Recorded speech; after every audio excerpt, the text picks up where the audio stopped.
Chapter 19. The Dungeon Trap. For a few moments, Nancy began to wonder if she had undone all the good she had accomplished in restoring Tazam's memory.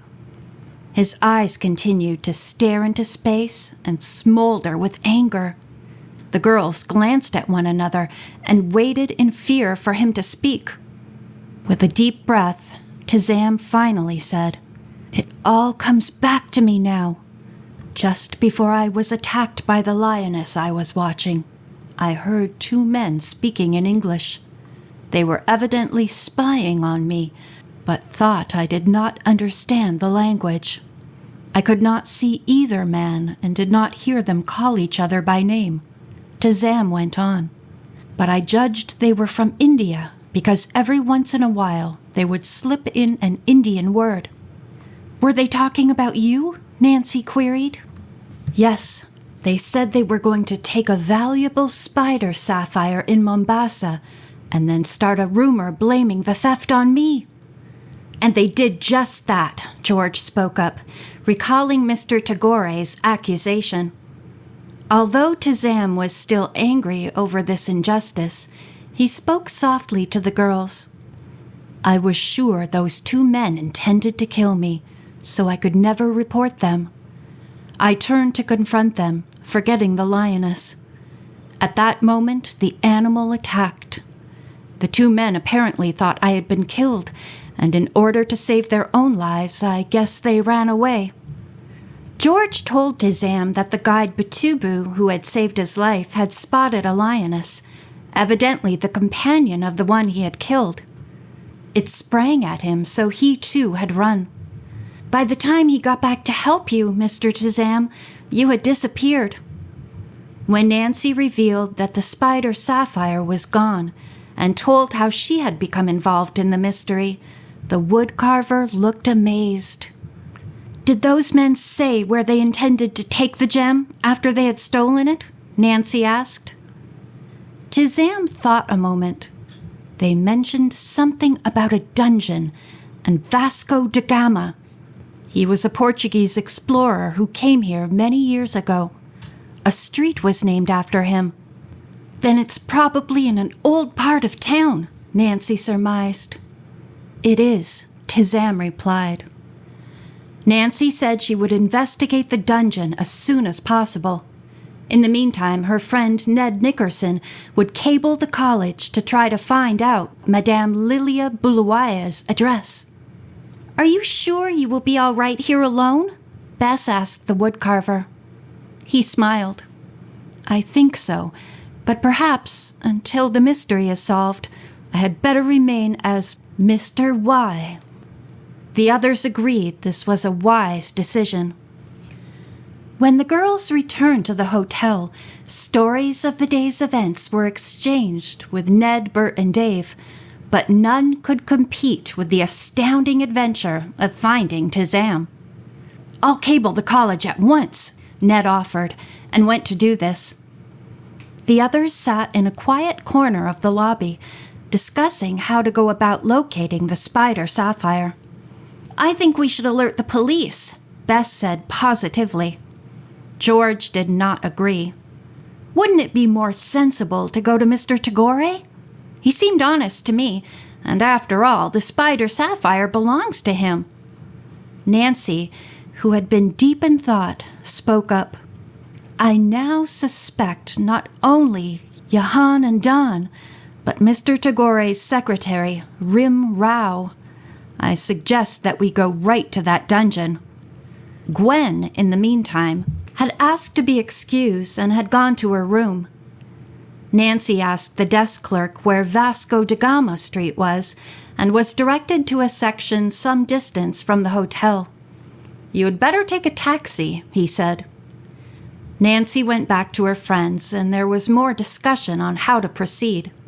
Finally, it was decided that Bess and Dave would pay a friendly call on Mr. Tagore.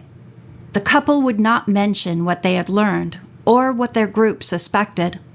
The main reason for their visit would be to check on the secretary, Rim Rao. The other four would go directly to Vasco da Gama Street. If they could find the dungeon, George and Bert would stay outside and act as lookouts. Nancy and Ned would enter and search for the missing spider Sapphire. One taxi carried Bess and Dave to Mr. Tagore's home. Another took the others to the old part of the city where Vasco da Gama Street was located. They got out and dismissed the driver. Smiling, Nancy approached a small, barefoot boy. She asked him if he knew where there was a dungeon on this street. The grinning little native said, "Americans ask me funny questions. Yes, I know where a dungeon is. I show you." Ned handed the boy a coin, and the four followed him down the street. On either side were ancient stone buildings. The boy stopped in front of one. "No one inside," he said. "You go to dungeon alone. Many sightseers do. I will not enter. Evil spirits might be in there." He scampered off. George and Bert took up posts on opposite sides of the street. George walked across, while Bert remained near an unlocked basement door. Nancy and Ned knocked. Receiving no answer, they stepped inside. The place was dank and dark, and at once the searchers turned on their flashlights. A steep incline led them to a door which opened into a wine cellar with a great many kegs. It was apparent that the place had not been used in some time. "I'm sure nobody would hide a precious gem in one of these kegs of wine," Nancy remarked. "It might mar the luster." Nevertheless, Ned shook each keg to be sure of this. He and Nancy heard nothing but the sloshing of wine.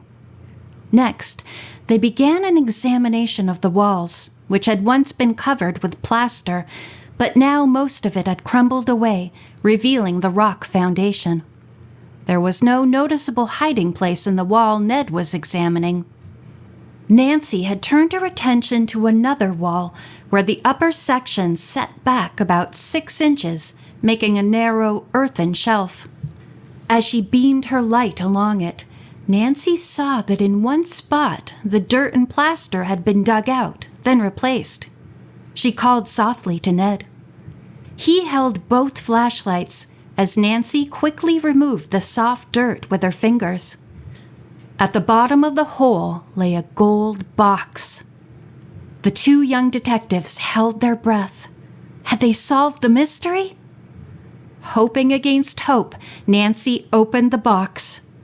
Inside lay a gleaming sapphire, and in its center rested a spider.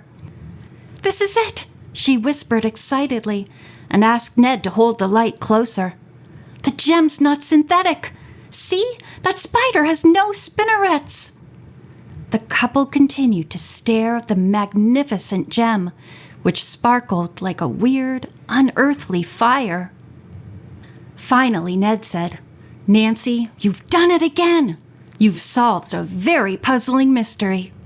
She smiled at him, then said, "I think we had better get out of here as soon as possible and take this to Mr. Tagore."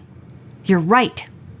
Still carrying the box, Nancy led the way to the door. It would not open. Ned yanked and pulled at the latch, but it did not budge. "Someone has locked us in," he said.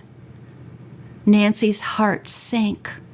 Any minute their enemies might come in and take the spider Sapphire away from her. "I must hide it," she thought. But where? There was no likely place in the dungeon. Just then she thought of the mask which was in her shopping bag. Handing it to Ned, she whispered, "Help me!" She handed him the jewel box, then reached into the bag and pulled out the mask.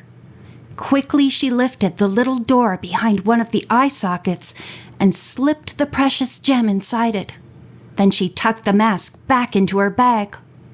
At the same instant, she and Ned heard a sliding door scraping open. They looked toward the sound which came from the opposite side of the room. A concealed door was slowly being opened. 2 men in Indian dress walked in. Jahan and Don. The latter was carrying a whip, which he began to brandish. "So you thought you would spoil our little game," Johann said. "You underrated us."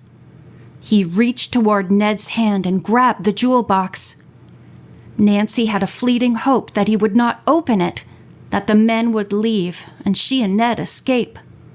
But her hope was shattered when Don ordered excitedly, "Open that box!" Johann did so. He gave a cry of dismay upon finding it empty. He screamed at Nancy and Ned, "Where's the spider, Sapphire?" The couple made no response. The two Indians were furious. As Don snapped and cracked the whip, it came within inches of the couple. "Search them!" he cried. Johann carefully went through Ned's pockets, then he turned to Nancy's shopping bag. Her heart almost stopped beating. Would he discover the hiding place of the spider Sapphire? She and Ned gave no sign by the expression on their faces that they were worried.